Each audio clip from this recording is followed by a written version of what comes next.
I was a very different person when I went to prison. I was judging myself really harshly. I had really low self-esteem.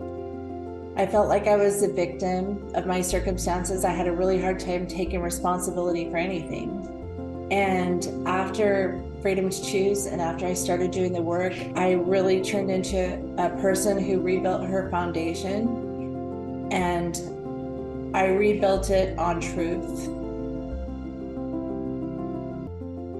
I was sentenced in 1995. I arrived in Valley State Prison in 96. And back then, self-help groups or programs didn't really exist. For about my first 5 years incarcerated, the prison was pretty violent. So I found self-help books and I started reading about opportunities and things that were available, things that I had never heard about before. I didn't even know what self-help meant. And I just felt like there had to be something had to change, but I didn't know what that looked like. So I decided to start writing. I just wrote letters and I asked questions like, what would it look like for somebody to come in and speak, or what would a class look like? And out of that, one of my letters was answered, and Freedom to Choose was formed.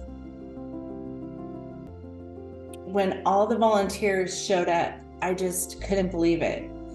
I couldn't understand, I couldn't wrap my mind around how so many people would give their own time, pay their way, come into prison to spend a weekend with us. I was like, why would they do that?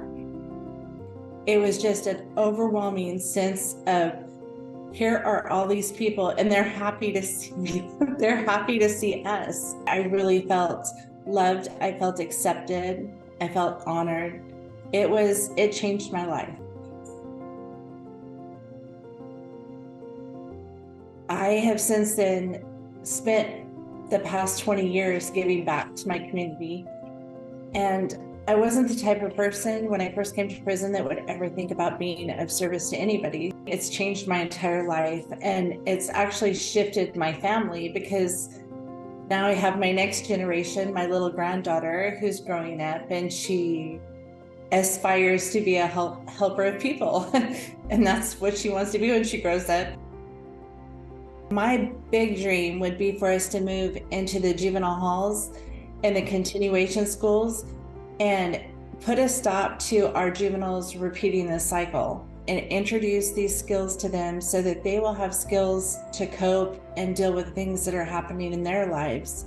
I believe if those kids are loved and cared for and can learn these skills and learn how to love and care for themselves, then they won't be out in the streets committing crimes, going into prison.